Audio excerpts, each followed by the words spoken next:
mensaje, Hebreos capítulo 2, parte 2, fue predicado por el hermano William Marion Branham el 25 de agosto de 1957 en el Tabernáculo Branham de Jeffersonville, Indiana, Estados Unidos de Norteamérica. Escuche usted la interpretación al castellano. Vino primero y estudió las Escrituras para que él pudiera compararlas y ver si era la verdad o no. Él tomó la verdad del Antiguo Testamento. Ahora, Pablo era un erudito del Antiguo Testamento. ¿Cuántos saben eso? Él fue enseñado bajo uno de los mejores eruditos de su día, Gamaliel, un erudito sobresaliente. Y Pablo conocía el Antiguo Testamento. Y yo pienso que su primer sacudimiento, como dije esta mañana, fue cuando él presenció la muerte de Esteban. Algo se ha de haber apoderado de Pablo, porque en todas sus epístolas él continuó refiriéndose a eso. Yo no soy digno porque perseguí a la iglesia a muerte. Yo soy el menor entre ellos. Oh, pero Dios tenía una idea diferente de ello. Él fue uno de los hombres más poderosos de ese día. Vean San Pablo, el gran apóstol, con su manto tan brillante y hermoso. El poeta dijo, oh, de seguro habrá algunos gritos cuando todos nosotros nos encontremos allá. Ese gran día, cuando yo lo vea, a él recibiendo una corona de mártir, una recompensa de mártir. Yo estuve en la pequeña celda no hace mucho tiempo, allí en donde él escribió estas epístolas, y luego ellos le cortaron su cabeza y lo echaron en la alcantarilla, para que se fuera por el desagüe. Y este pequeño judío allí dijo, yo llevo en mi cuerpo las marcas de Jesucristo. Yo he peleado con bestias en Éfeso, pero yo he peleado la buena batalla. He terminado mi carrera, he guardado la fe. Y por lo tanto me espera una corona de justicia que el Señor, el juez justo, me dará en aquel día, y no solamente a mí, sino a todos aquellos que aman su venida. ¿Cómo amo eso? Oh, yo quiero ser contado con esos. Solíamos cantar una alabanza. Oh, ¿serás tú contado como uno de su manada? ¿Serás tú contado como uno de su manada? Sé sin mancha en tu interior. Mantente vigilando y esperando para ver esa escena. Él viene otra vez. Yo quiero ser uno de ellos. Ahora, el escritor sigue adelante diciendo, por tanto, es necesario que con más diligencia atendamos a las cosas que hemos oído, no sea que nos deslicemos, como enseñamos sobre eso en esta mañana. El segundo versículo dice así, sí, porque si la palabra dicha por medio de los ángeles, que nos dimos cuenta que eran los ángeles profetas, Dios, que en otros tiempos, ahora, nosotros tenemos que formar, no nuestra propia idea, sino la de la Biblia. Ahora, el primer versículo, Dios, que en otros tiempos, habiendo hablado muchas veces y de muchas maneras a los padres por los profetas, ahora, él viene aquí y dice otra vez, porque si la palabra dicha por medio de los ángeles fue firme. ¿Y qué significa un ángel? Mensajero. Si Dios ungió mensajeros, y entonces si nosotros estamos ungidos, nosotros somos los mensajeros de Dios. Somos mensajeros al mundo, un embajador del cielo, confesando que nosotros somos peregrinos y extranjeros. Nosotros no somos de este mundo, pero buscamos una ciudad venidera, cuyo arquitecto y hacedor es Dios. Nosotros no acumulamos tesoros en esta tierra, en donde ladrones minan, y las polillas, el orín puede corromper, pero nuestros tesoros están en el cielo, en donde Jesús se sienta a la diestra de la majestad. ¡Oh, qué cosa tan gloriosa! y maravillosa el saber que nuestras esperanzas están edificadas en nada menos que la justicia y sangre de Jesús. Cuando todo alrededor de mi alma ceda, entonces Él es toda mi esperanza y sostén. En Cristo, la roca sólida me paro. Todos los otros terrenos son arena movediza. Todos los otros terrenos son arena movediza. Como Eddie Pruitt escribió esa alabanza en tiempos de persecución. Ahora, porque si la palabra dicha por medio de los ángeles fue firme, cuando el mensajero de Dios habló la palabra, ella permaneció. Y toda transgresión recibió justa retribución. ¿Cómo escaparemos nosotros si no escuchamos a Cristo, quien habla desde el cielo? Ahora fíjense, ¿cómo escaparemos nosotros si descuidamos una salvación tan grande? Piensen en ello, la cual, habiendo sido anunciada primeramente por el Señor, Cristo empieza su obra. ¿Qué hizo Él? Lo observamos nosotros, como Él era humilde, manso, como Él no era un gran hombre notable como un teólogo, pero Él era humilde, manso, amable. Él no era un poderoso predicador, su voz no era escuchada en la calle. Pero Juan salió como un león rugiente. Él era un predicador. Jesús salió no como un león rugiente, pero Dios obrando en él, confirmando la palabra. Dios estaba con Cristo, Pedro dijo en el día de Pentecostés: varones de Israel, y todos vosotros los que moráis en Judea, Jesús de Nazaret, un hombre aprobado de Dios entre vosotros, con señales y maravillas y milagros, los cuales Dios hizo a través de él, en medio de todos vosotros, de lo cual todos vosotros sois testigos. Fíjense cómo Él los hizo culpables. Vosotros deberíais de haberlo conocido a Él. Jesús dijo: hipócritas, dijo: vosotros salís y miráis el sol, y vosotros está rojo y arrebolado, y vosotros decís que va a haber tiempo malo, y si es brillante y asoleado y demás, vosotros decís que va a haber un tiempo bueno. Dijo: vosotros podéis discernir los cielos, pero las señales del tiempo no podéis discernir, porque si vosotros me hubierais conocido mi día. Oh, cómo clamaría Él en esta noche. Cómo su espíritu clama a través de sus predicadores. La hora está a la mano. Nosotros discernimos, vigilamos las bombas atómicas. Nosotros sabemos quién va a tomar el lugar de Clark Gable, y quién va a hacer esto, eso y lo otro, o quién va a ser el vicepresidente. Nosotros estamos interesados en esto, pero no podemos discernir las señales del tiempo. Estamos en el fin. ¿Qué es? Nosotros estamos tan interesados en el siguiente capítulo de televisión. ¿Qué es lo que Susie va a hacer? ¿O cuál sea el nombre de la mujer? ¿Y cuándo Arthur Godfrey va? ¿Qué clase de chiste él va a sacar la próxima vez? Nosotros como cristianos llenamos nuestras mentes de tal tontería cuando deberíamos de estar en oración en algún lugar y estudiando la Biblia para saber las señales del tiempo en que nosotros estamos viviendo. Lo que hace eso muchas veces son púlpitos débiles, correcto, que no se someten y traen la verdad del Evangelio. Nosotros vamos a tener que responder por eso en los días que vienen. No debemos descuidar nada. Y la gente, como nosotros aquí en este tabernáculo Branham, al ver las señales y prodigios y el poder del Cristo resucitado, y entonces saber que pusimos nuestro tiempo en otras cosas y descuidamos el escuchar la voz del Señor Jesús. ¿Cómo escaparemos nosotros si descuidamos una salvación tan grande? El tercer versículo o el cuarto versículo, aquí es en donde terminamos, el cuarto versículo en esta mañana, testificando Dios juntamente con ellos. Oh, hermano, testificando Dios con ellos. Escuchen la palabra.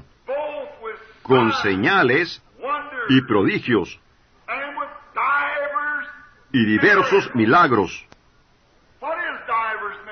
¿Qué es diversos milagros? ¿Qué es diverso? Diverso significa mucho.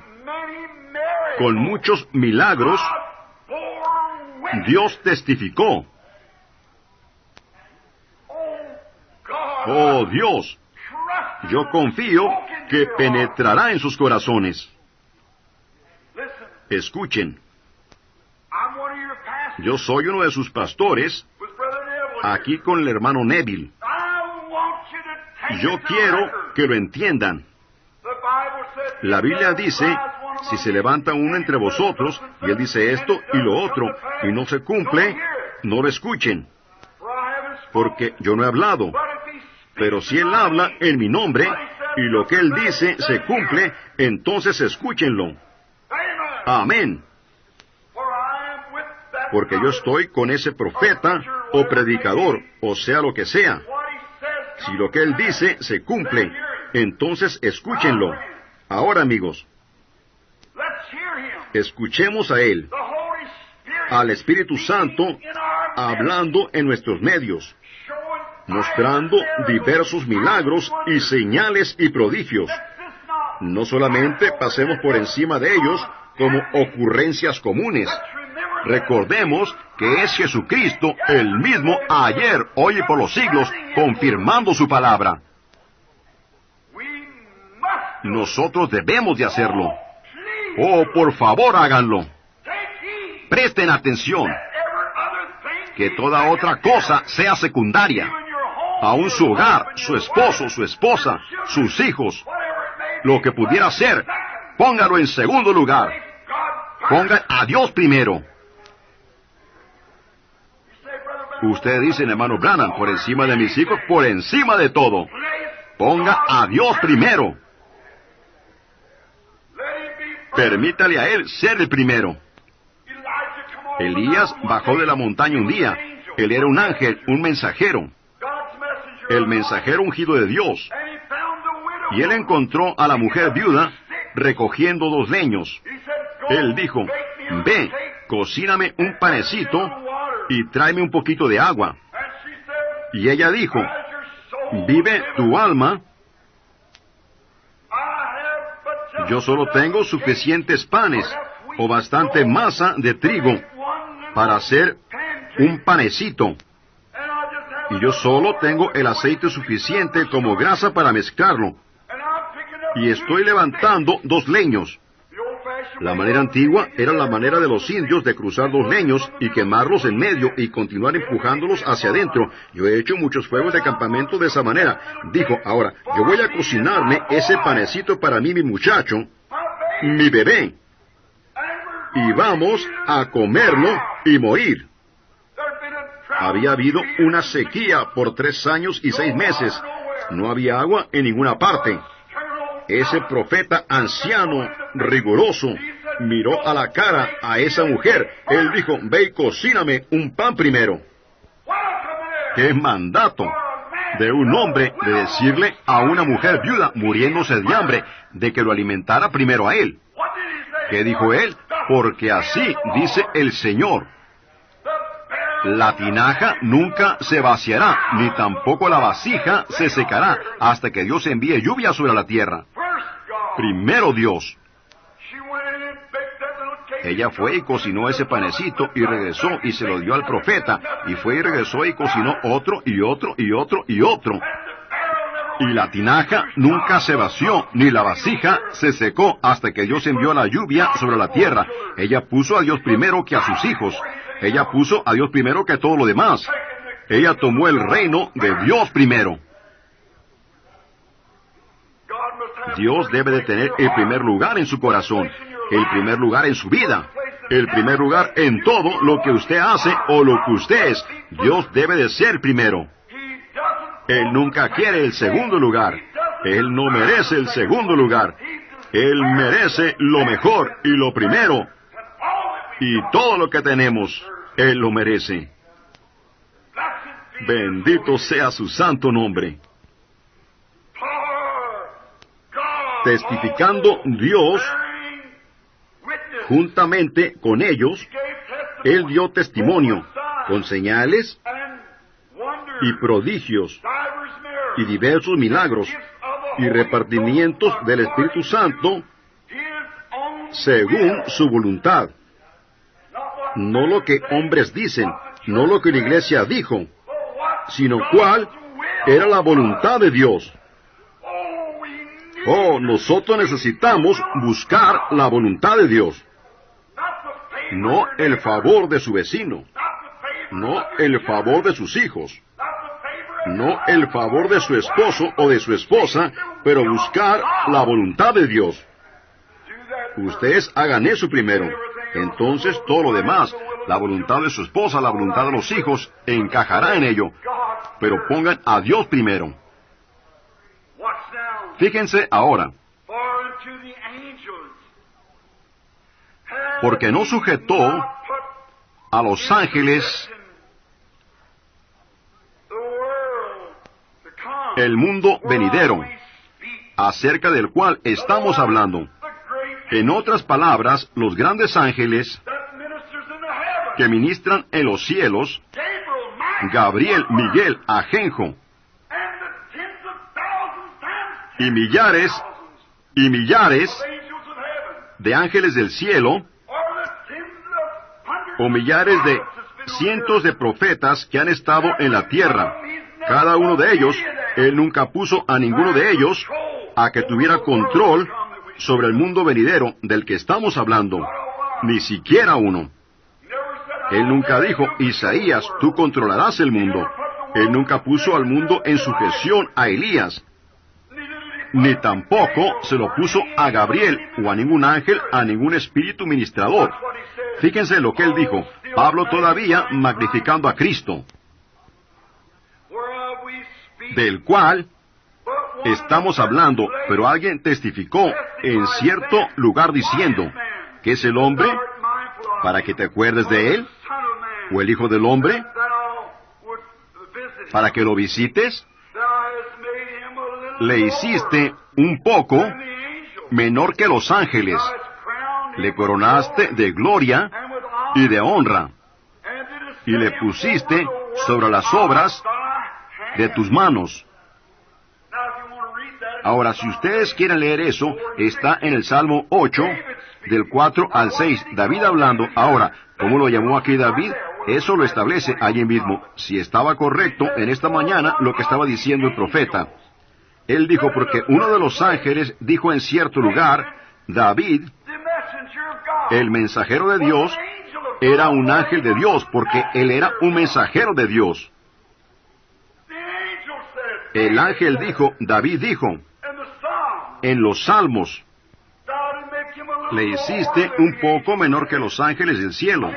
Un ángel dijo que Dios lo hizo menor que un ángel, para que él pudiera coronarlo a él, y él pudiera sufrir y probar muerte para ser exaltado otra vez, para que él pudiera hacerlo a él heredero de todas las cosas del mundo.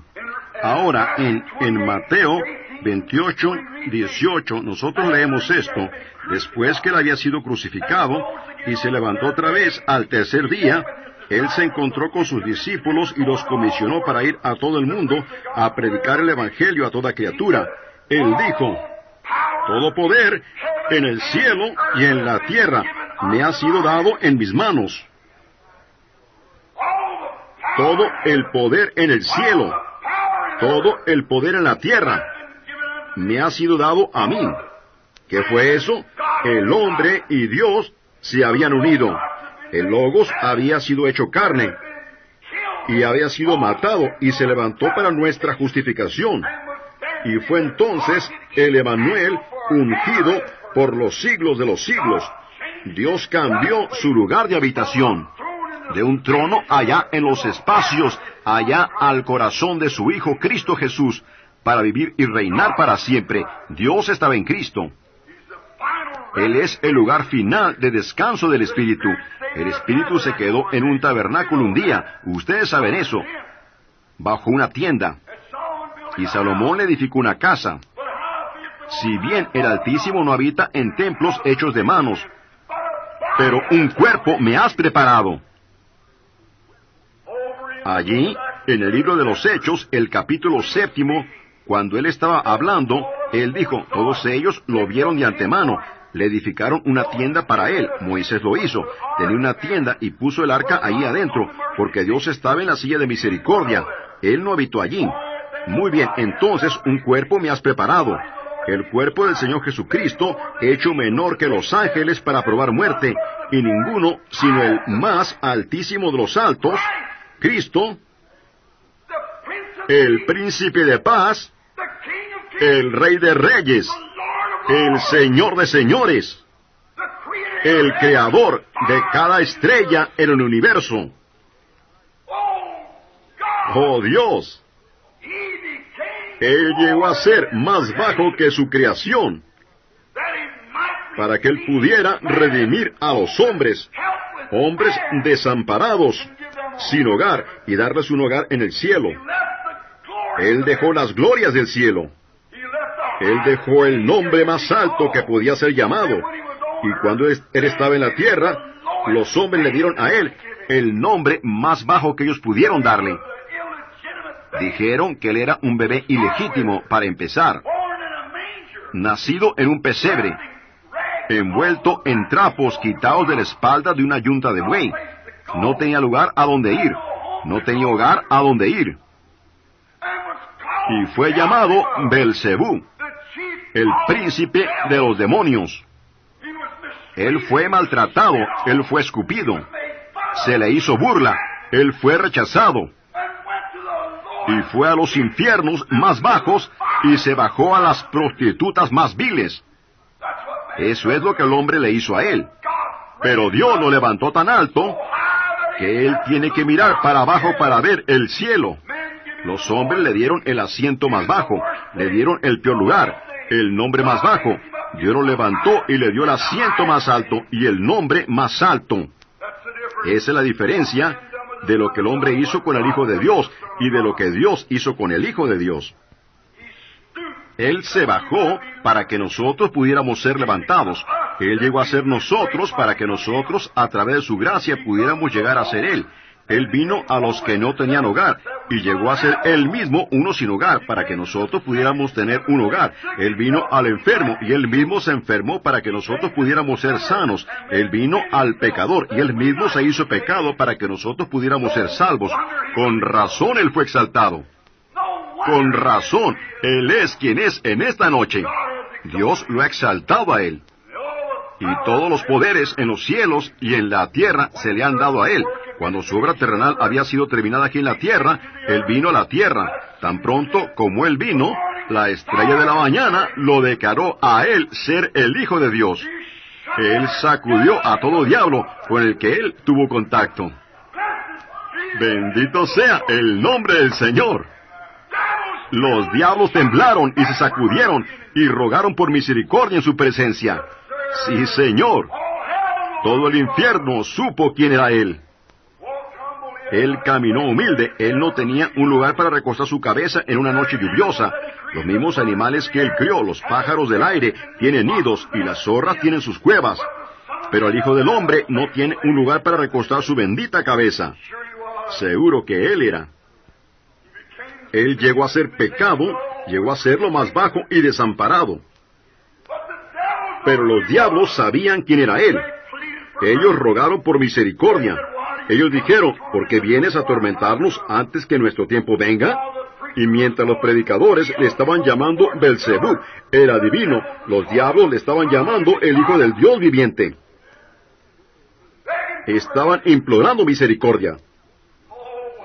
Oh, cómo pudiéramos detenernos solamente por un minuto. ¿Quién es usted de todas maneras?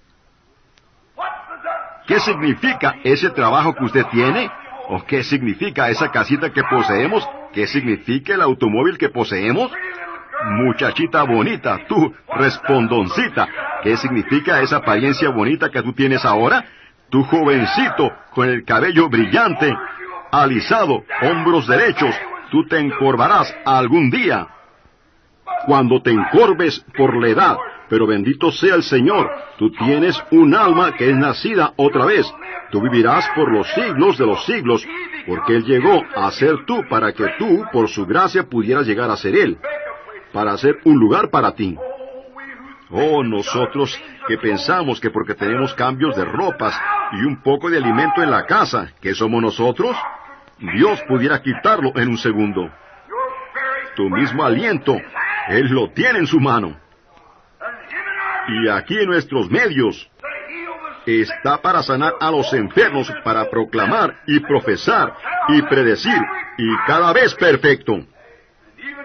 Y aún lo suficientemente preocupado de traer un pececito muerto de regreso a vida otra vez, en medio de nosotros. Jehová con nosotros, Jehová en nosotros, el gran y poderoso yo soy. Cuando Él murió, ellos pensaron que lo habían vencido. Él descendió al infierno. Cuando Él dejó la tierra, ese día, cuando Él fue crucificado, Él fue a las regiones de los perdidos. La Biblia dice, Él fue y predicó a las almas que estaban en prisión, que no se arrepintieron en la paciencia de Dios en los días de Noé. Cuando Él murió y su espíritu lo dejó, Él llegó a ser el Logos otra vez. Él, yo veo, dijo, yo vengo de Dios, yo regreso a Dios. Y Dios era esa columna de fuego que guió a los hijos en el desierto. Y cuando Él estaba aquí en la tierra, y cuando Él murió, Él regresó a luz otra vez. Pablo lo vio, y él era una luz. Ninguno del resto de ellos lo vieron. Ellos vieron a Pablo caerse. Algo lo tocó, y era una luz. Pablo dijo, ¿quién es a quien yo persigo? Él dijo, Saulo, Saulo, ¿por qué me persigues? Dijo, ¿quién eres? Él dijo, yo soy Jesús a quien tú persigues, y dura cosa te da cosas contra el aguijón. Entonces él fue y estudió esa luz. Pablo regresó a la Biblia para darse cuenta lo que esa luz era. Y él escribió esta epístola. Él es el mismo Jehová. Esa misma luz estaba en el desierto con los hijos de Israel. Y cuando Pedro estaba en la prisión, él era una luz que entró y abrió las puertas. Y por su gracia, para que ninguno tenga ninguna excusa, si ellos pudieran olvidar a los mensajeros analfabetas y recordar que no es el mensajero, es el mensaje. Él ha descendido otra vez con nosotros en una forma de columna de luz. Y Él se mueve con los mismos milagros y señales, nada fuera de la Biblia, quedándose con la Biblia, manteniéndola bajo sujeción, manifestando su gloria, mostrando su poder. Bendito sea su santo nombre. Yo sé que ustedes piensan que yo estoy loco, pero ese bendito descanso eterno que está en mi alma. Aunque olas tormentosas se levanten, mi ancla se agarra dentro del velo. Y verlo cuando Él murió, que la luna tuvo una postración nerviosa. El sol se oscureció en medio del día. Y cuando Él fue a las regiones de los perdidos, tocó la puerta, y la puerta se abrió. La Biblia dice que Él predicó a las almas que estaban en prisión, que no se arrepintieron en la paciencia de Dios en los días de Noé, después que Él había muerto en esta tierra.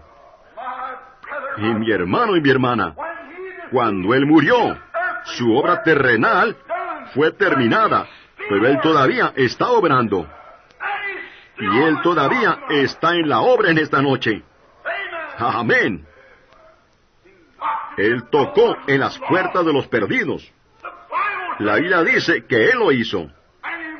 Y Él atestiguó, yo soy la simiente de la mujer. Yo soy aquel de quien Adán habló. Yo soy aquel de quien Enoc dijo que vendría con millares de sus santos. Yo soy el Hijo del Dios viviente. Y ustedes han desechado el día de su gracia, pero fue profetizado a ustedes por el ángel Enoc, Noé, que yo debía de venir a cumplir toda palabra de la Biblia de Dios. Y yo estoy aquí como un testigo en esta tierra de los perdidos. Y Él les predicó, Él descendió al infierno, allá del no. Tocó en la puerta, y el diablo abrió la puerta y dijo, ahora te tengo. Y arrancó las llaves de su lado. Dijo, tú diablo, tú has engañado por mucho tiempo. Aquí está en la Biblia, llegaremos a eso en un minuto. Tú has engañado por mucho tiempo, pero yo vengo para tomar control. Le arrebató esas llaves y lo echó de una patada adentro otra vez y cerró la puerta. De regreso recogió a Abraham, a Isaac y a Jacob. Al tercer día, él resucitó y aquellos que dormían en la tumba se levantaron con él. ¡Oh, aleluya! Con razón, el poeta dijo, viviendo me amó, muriendo me salvó, sepultado, él se llevó mis pecados muy lejos, resucitando, él justificó para siempre gratuitamente, él viene algún día, oh día glorioso. Benditos sean los lazos que unen nuestros corazones en compañerismo cristiano, el amor de Dios. Cuando él resucitó, él todavía no había terminado. Él tenía más trabajo que hacer. La Biblia dice, él ascendió a lo alto y dio dones a los hombres. Había una atmósfera sobre la tierra de oscuridad, de penumbra, de muerte y fatiga. Las oraciones no podían subir, porque el sacrificio no se había hecho, pero él se abrió paso a través de ese velo. Él abrió el camino.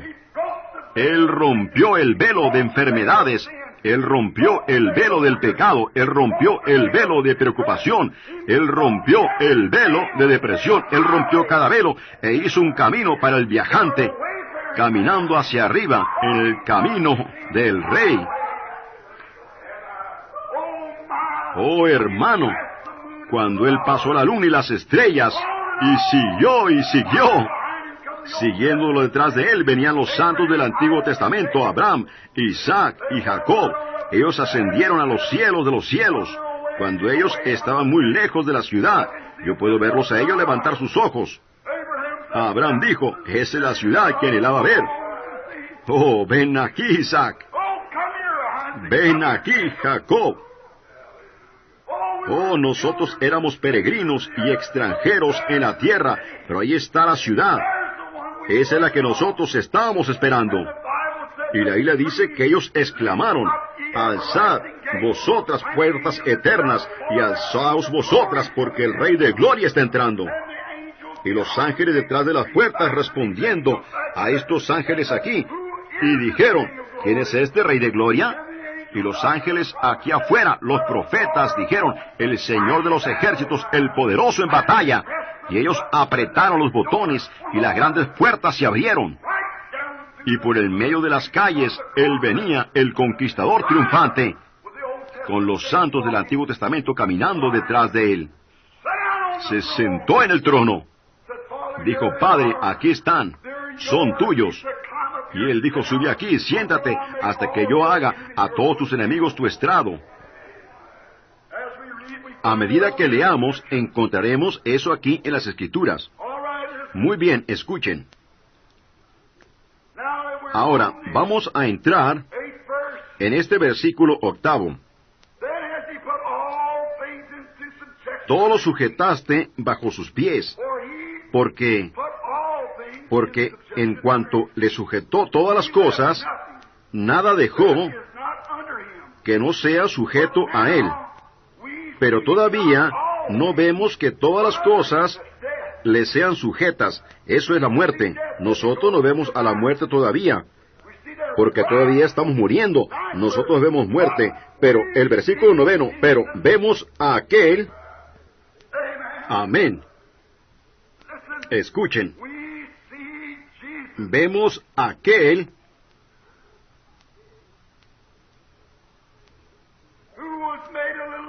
que fue hecho un poco menor que los ángeles, a Jesús, coronado de gloria y honra,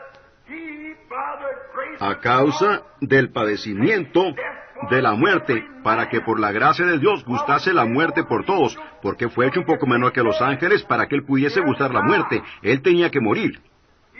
Él tenía que venir a morir. Mire aquí, amigo, nunca olvide esto.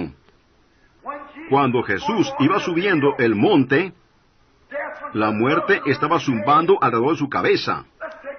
Tomemos nuestro cuadro de Jerusalén 2000 años atrás. ¿Y cómo pudiera usted rechazarlo? Yo escucho un sonido viniendo de la calle. ¿Qué es? Es un golpeteo de algo.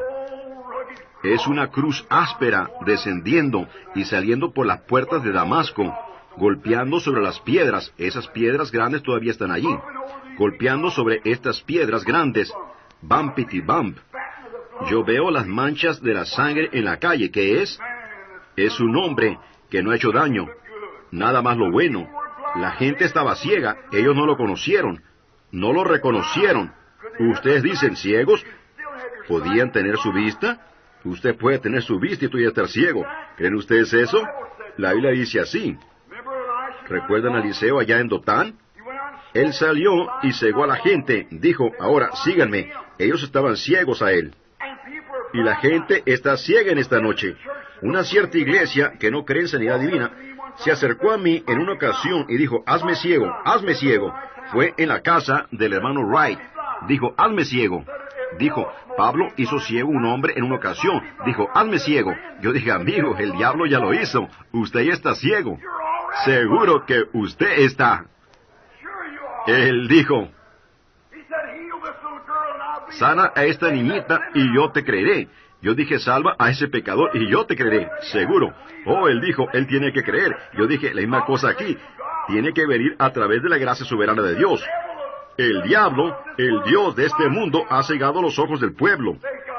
Ellos tienen ojos, pero no pueden ver, la Biblia dice.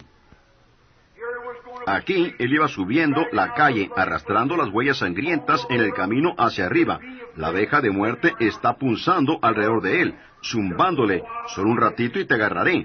Él está poniéndose débil, sediento, agua.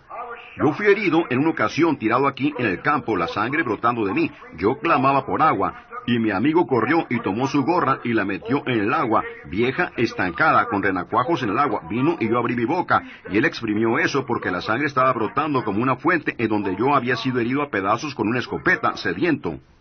Entonces, yo sé cómo mi Señor ha de haber estado después de sangrar toda esa mañana, desde las 9 hasta las 3 de la tarde, perdiendo toda esa sangre.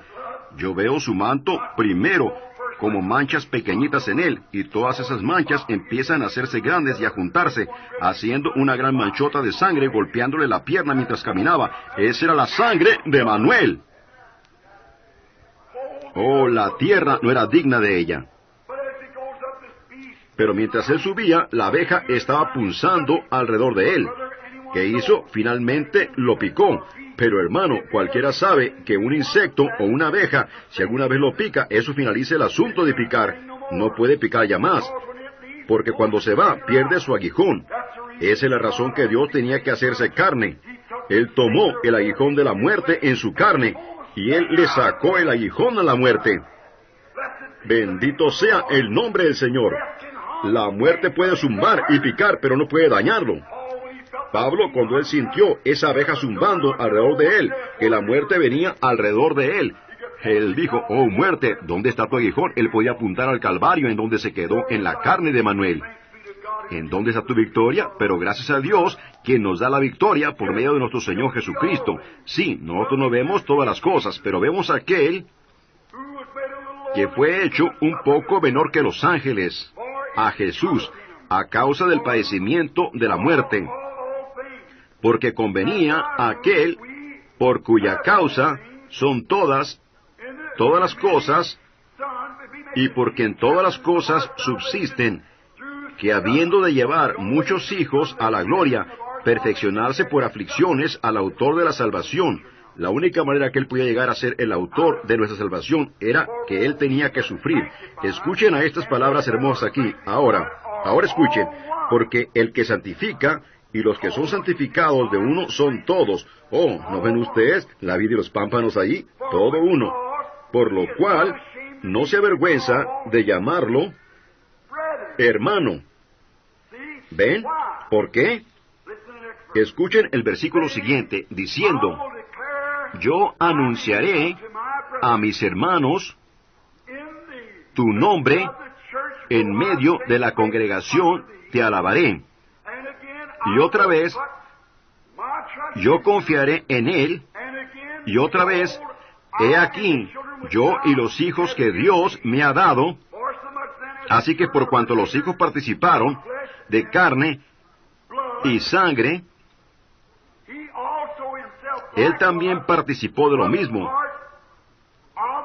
para destruir por medio de la muerte al que tenía el imperio de la muerte, esto es, al diablo, y librar a todos los que por el temor de la muerte estaban durante toda la vida sujetos a servidumbre.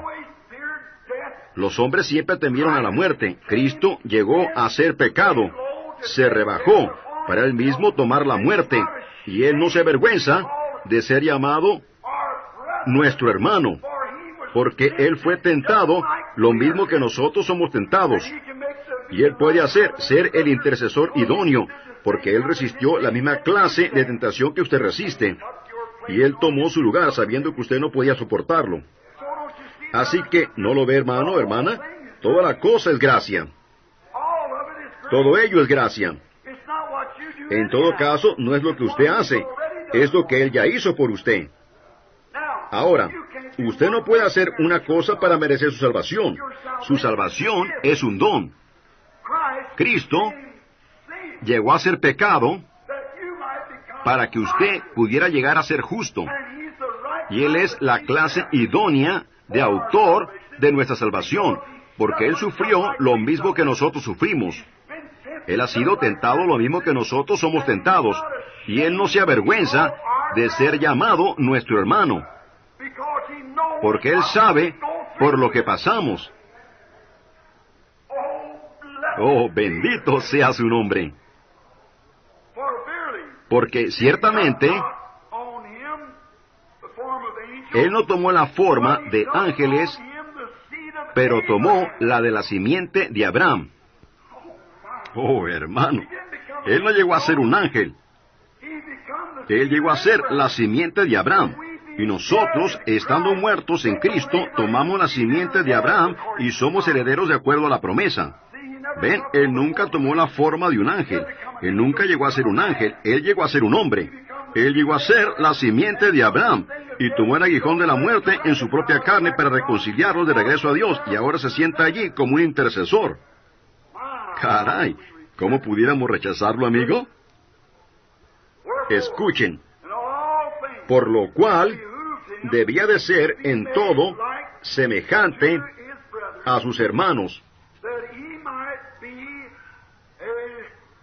para venir a ser misericordioso y fiel sumo sacerdote en lo que a Dios se refiere, para expiar los pecados del pueblo, para que Él pudiera ser el reconciliador. Ven, había enemistad entre Dios y el hombre, y ningún hombre. Ellos enviaron a los ángeles, a los profetas. Ellos no podían tomar su lugar porque ellos tenían que orar por ellos mismos. Ellos no podían tomar el lugar. Entonces Él envió la ley. La ley fue un policía que nos puso en la cárcel. No podía sacarnos. Él envió la ley. Él envió a los profetas. Él envió al justo. Y todo eso no podía ser un sacrificio. Pero Él descendió y llegó a ser uno de nosotros. Oh, hermano, yo desearía que tuviéramos más tiempo en estos momentos. Me gustaría llevarlos a esa ley de redención, pero no tenemos. Pero solo por un momento.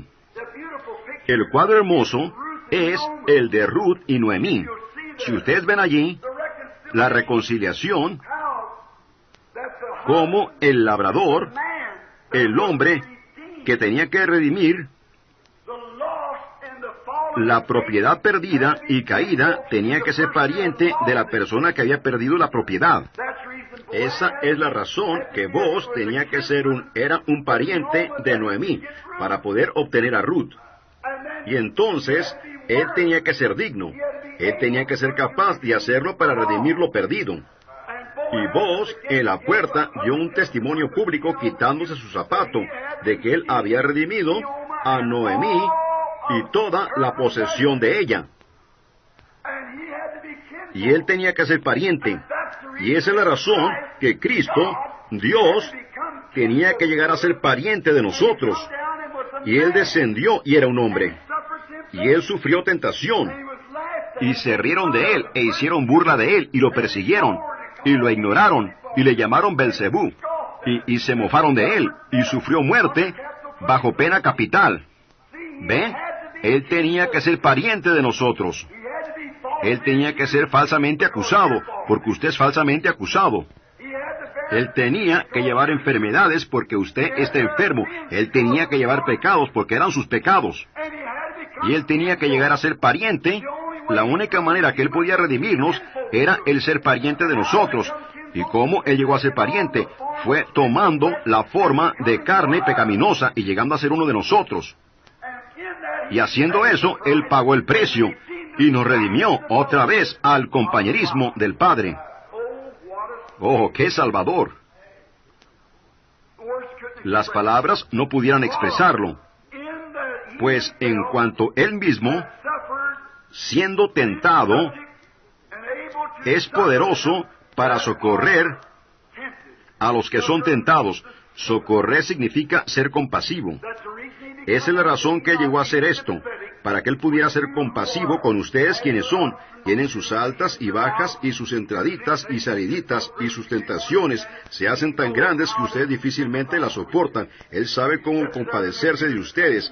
Él se sienta allí para hacer intercesiones, Él se sienta allí para amarlos, y aunque se desvíen del camino, Él no los abandonará. Él todavía vendrá a ustedes y tocará en su corazón. No hay un apóstata en el edificio que Él no sepa que Dios toca en su corazón diariamente, y Él lo hará mientras ustedes sean un mortal en esta tierra, porque Él los amó, Él los redimió a ustedes.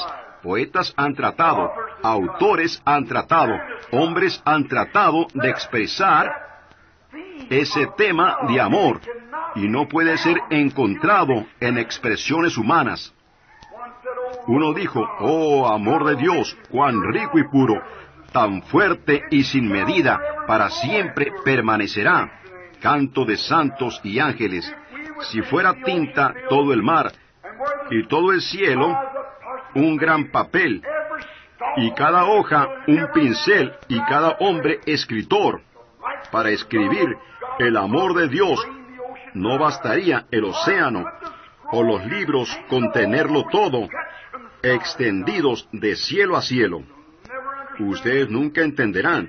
No hay manera que nosotros entendamos cómo ese gran sacrificio que Él hizo descendió y nos reconcilió de regreso a Dios. Entonces Él fue de regreso y dijo, ahora yo no los dejaré huérfanos, regresaré otra vez y estaré con vosotros, aún en vosotros, hasta el fin del mundo. Y aquí estamos hoy viviendo en el fin del tiempo con el mismo Jesús, las mismas cosas, las mismas señales, las mismas maravillas, la misma salvación, el mismo Espíritu, haciendo las mismas cosas, el mismo Evangelio, la misma palabra, las mismas ilustraciones, la misma manifestación, todo. Nos es menester no descuidar esta gran salvación, pues tendremos que dar cuenta algún día de lo que hacemos con el Hijo de Dios. Él está en sus manos en esta noche, pecador, apóstata. ¿Qué va a hacer con él? Usted dice, bueno, lo dejaré para después, pero recuerde, no haga eso. No hay manera en lo absoluto, si usted es un pecador, que usted pueda salir de este edificio y ser el mismo. Usted no puede hacerlo. Pilato una noche trató de hacerlo. Él pidió algo de agua, y él se lavó sus manos y dijo, yo no tengo nada que ver con eso. Yo estoy como que nunca lo hubiera visto. Yo nunca escuché el Evangelio. Yo no quiero nada que ver con eso.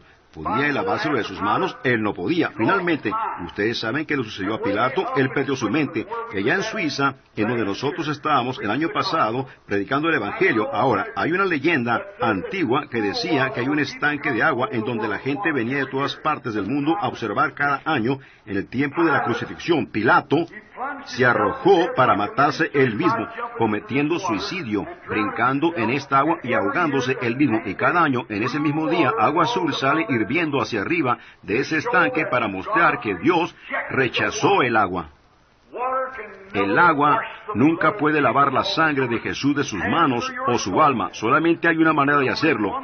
Eso es aceptándola como su perdón personal y ser reconciliado con Dios. Oremos. Padre Celestial, te damos gracias en esta noche por la palabra, porque fe viene por el oír, y oír de la palabra de Dios. Te damos gracias por Jesús, y mientras vemos este gran día en el cual estamos viviendo, cómo las señales y maravillas, cómo dejamos estas cosas deslizarse. Dios, abre los ojos de la gente en ese tabernáculo en esta noche para que ellos puedan ver y entender que estamos en las últimas horas. El tiempo está pasando velozmente. Nosotros no tenemos mucho más para estar aquí, y tendremos que ver a Jesús. Y tendremos que ser contados como traidores, porque no hay excusa en esta mañana, cuando tú diste esa gran y poderosa visión de ese hombre viniendo aquí de un país lejano y verlo, sin lugar a duda, levantarse de esa silla de ruedas, recibir su vista, sus piernas fortalecerse por todo el edificio, regocijándose y alabando a Dios, muestra que Dios todavía es capaz de estas piedras levantar hijos a Abraham. Ver las visiones como Jesús dijo, yo no hago nada hasta que el Padre me lo muestre, yo no puedo hacer nada. El hombre ciego lo siguió y dijo, ten misericordia de nosotros. Él dijo, tocó sus ojos y dijo, de acuerdo a tu fe te sea hecho. Ahora, Señor, vemos a Jesús, no vemos todas las cosas, vemos que todavía llevamos a nuestros santos a la tumba y caminamos por encima de la tumba de otros, pero nosotros vemos a Jesús, quien hizo la promesa. Lo vemos con nosotros, no a Jesús en la tumba, no a Jesús hace 2000 años, sino a Jesús en esta noche, que está con nosotros. Lo vemos a Él manifestado en todo su poder y señales y maravillas.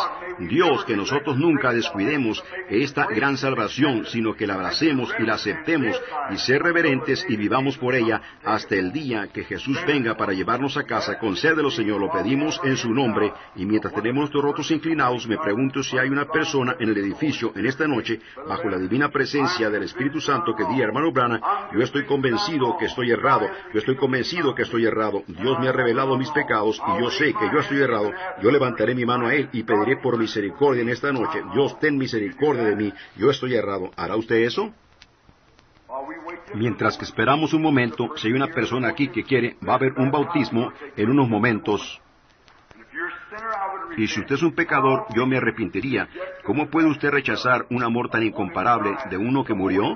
El Dios Santo del cielo llegó a ser un hombre pecaminoso, no porque Él pecó, sino porque Él tenía sus pecados y los llevó allá al Calvario, y usted no aceptará ese perdón. ¿No lo hará en esta noche? Mientras tenemos nuestros rostros inclinados, alguien diga, recuérdeme, hermano Branham, yo levanto mis manos a Cristo y digo, ten misericordia de mí, yo estoy errado y yo quiero ser reconciliado con Dios. ¿Levantaría usted su mano?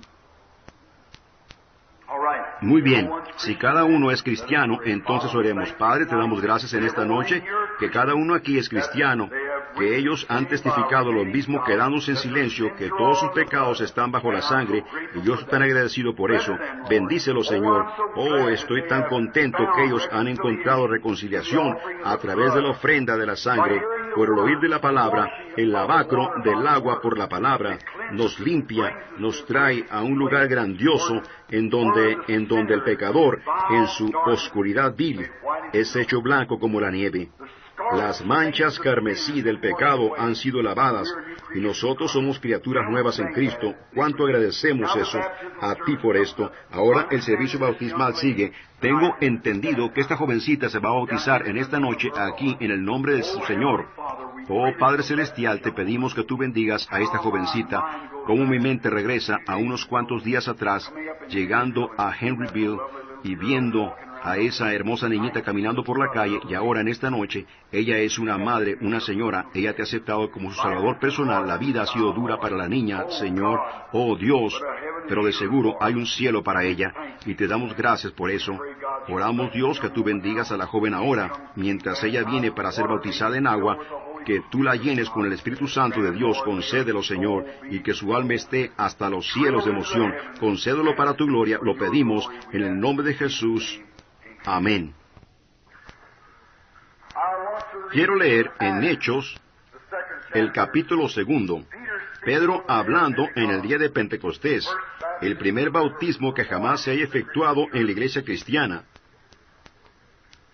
Pedro reprendiendo a los fariseos y a la gente ciega por no reconocer al Hijo de Dios, hablando de cómo ese Dios lo había levantado y probó sus obras con grandes señales y maravillas. Escuchen esto, mientras él habló, él estaba exaltando a Jesús. Cada espíritu cristiano exalta a Jesús, no solamente con sus labios, pero con su vida. Sus labios pueden decir una cosa, pero su vida hacer otra cosa. Si usted hace eso, ¿saben ustedes lo que eso es? Es hipocresía. Y yo preferiría enfrentarme en el cielo como un infiel que como un hipócrita. Yo mejor me arriesgaría, creo yo, en el cielo como un infiel que ser un hipócrita. Yo ciertamente, si ustedes testifican de Jesús y dicen que Él es el Salvador, ustedes vivan de esa manera porque la gente va a esperar eso de ustedes, correcto. Usted viva como un cristiano debería de vivir. Hablamos de eso en esta mañana. Ahora, Dios mediante, mañana por la noche o el miércoles por la noche, vamos a tomar este tercer capítulo, el cual es un capítulo maravilloso. Y ahora estén seguros de tratar de venir el miércoles en la noche. ¿Cuántos se gozaron con este libro en la enseñanza de la escuela dominical? Oh, muchas gracias. Muy bien. Ahora, yo quiero leer ahora en los Hechos el capítulo 2, empezando en el versículo 32. A este Jesús resucitó Dios, de lo cual todos nosotros somos testigos. Ellos lo sabían. Así que, exaltado por la diestra de Dios, y habiendo recibido del Padre la promesa del Espíritu Santo, ha derramado esto que vosotros veis y oís. Ahora, escúchenlo hablar acerca de David, uno de los ángeles, porque David no subió a los cielos, pero él mismo dijo el Señor a mi Señor, siéntate a mi diestra hasta que ponga a tus enemigos por estrado de tus pies. David no podía subir, él estaba bajo la sangre derramada de becerros y machos cabríos y ovejas, pero ahora él podía resucitar. Él está bajo la sangre del Señor Jesús, porque ellos solamente responden a esa sangre cuando ella viene en poder. Cuando la sangre de Cristo vino en poder, todos aquellos que habían muerto en buen favor, resucitaron, correcto, y ascendieron a la gloria. Ahora escuchen, sepa pues ciertísimamente toda la casa de Israel, escuchen esto, que a este Jesús, a quien vosotros crucificasteis, Dios le ha hecho Señor y Cristo. ¿Qué de esto? ¿Es Él una tercera persona de la Trinidad? ¿O es Él la Trinidad en su totalidad? Él es la plenitud de la deidad corporalmente. No hay tal cosa como tres dioses. Dios el Padre, Dios el Hijo, Dios el Espíritu Santo. Eso no está ni siquiera en ninguna parte de las Escrituras. En ninguna parte está. En ninguna parte se nos fue ordenado bautizar en el nombre del Padre, en el nombre del Hijo y en el nombre del Espíritu Santo. En ninguna parte en las Escrituras. Es un credo católico y no es para la iglesia protestante. Yo le pido a cualquiera que me muestre una escritura en donde alguna persona fue alguna vez bautizada en alguna otra manera que en el nombre del Señor Jesucristo. Venga y muéstremela, y yo me pondré un letrero en mi espalda, hipócrita y falso profeta, maestro falso, e iré por las calles. No hay tal cosa. Nunca alguien fue bautizado de esa manera. Es un credo católico y no una doctrina protestante. Mateo 28:19, usted dice, Jesús dijo, id por todo el mundo y haced discípulos en todas las naciones, bautizándolos en el nombre del Padre, Hijo y Espíritu Santo. Eso es correcto, pero no en el nombre del Padre, nombre del Hijo, nombre del Espíritu Santo. El nombre del Padre, el nombre, no nombres del Padre. Padre no es un nombre. ¿Cuántos saben eso? ¿Cuántos padres hay aquí? Levanten sus manos. ¿Cuántos hijos hay aquí? Levanten su mano. ¿Cuántos humanos hay aquí? Levanten su mano. Muy bien. Ahora, ¿cuál es su nombre? No es padre, hijo, ni tampoco humano. Una mujer me dijo en una ocasión, quien era una trinitaria estricta. Ella dijo, hermano Branham, pero el Espíritu Santo es un nombre. Yo dije, el Espíritu Santo no es un nombre. El Espíritu Santo es lo que es. Es el Espíritu Santo, no un nombre. Eso es lo que Él es. Yo soy humano, pero mi nombre no es humano. Mi nombre es William Branham. Así que, si Él dijo, id y haced discípulos en todas las naciones, bautizándolos en el nombre del Padre, y del Hijo, y del Espíritu Santo. Después Pedro, 10 días después, él dijo, arrepentíos. Aquí, escuchen esto. Al oír esto, se compungieron de corazón y dijeron a Pedro y a los otros apóstoles, varones y hermanos, ¿qué haremos? Pedro les dijo, arrepentíos y bautícese cada uno de vosotros en el nombre de Jesucristo para perdón de vuestros pecados y recibiréis el don del Espíritu Santo. Entonces hizo Pedro lo que Jesús le dijo que no hiciera. Él no estaba confundido. Nosotros somos los que estamos confundidos. En Hechos 2:38, los judíos fueron bautizados en el nombre del Señor Jesucristo por inmersión. En Hechos, el capítulo 8, encontramos que Felipe fue y le predicó a los samaritanos y los bautizó en el nombre del Señor Jesucristo, a los samaritanos. En Hechos 10:49, Pedro mandó a los gentiles ser bautizados en el nombre del Señor Jesucristo. Pablo, Hechos 10:5. Él recorrió las regiones superiores de Éfeso y él encontró discípulos. Ellos eran discípulos bautistas, cada uno de ellos eran bautistas. Ellos fueron convertidos bajo un predicador bautista llamado, permítanme recordar, Apolos. Y él era un predicador bautista y estaba probando por la Biblia que Jesús era el Cristo. Pablo dijo, ¿habéis recibido el Espíritu Santo después que creísteis? Ellos dijeron, nosotros ni siquiera hemos oído si hay Espíritu Santo. Dijo, ¿en qué pues fuiste bautizados? Ellos dijeron, hemos sido bautizados por el mismo hombre que bautizó a Jesús en el hoyo de agua allá. Eso es suficiente. Pablo dijo, eso no tiene valor hoy. Ustedes tienen que ser bautizados otra vez. Y Pablo los mandó a ser bautizados otra vez en el nombre del Señor Jesucristo. Puso sus manos en ellos y el Espíritu Santo vino sobre ellos. Correcto. Sí, Señor. Habrá luz en el atardecer. La senda de gloria de seguro encontrarás. En la manera de agua, esa es la luz hoy, sepultado en el nombre precioso de Jesús. Joven y anciano, arrepiéntanse de sus pecados. El Espíritu Santo de seguro entrará. La luz del atardecer ha venido. Es un hecho que Dios y Cristo uno son. Eso es lo que la Biblia dice. Correcto. Es la hora, es el tiempo en el que nosotros deberíamos de arrepentirnos. Diga, avíseme cuando usted esté listo en el bautisterio. ¿Y nosotros? ¿Está usted listo? Muy bien, abra las cortinas. Ahora, el Señor los bendiga ahora mientras el hermano ministra el bautismo. ¿Pueden todos ustedes ver esto?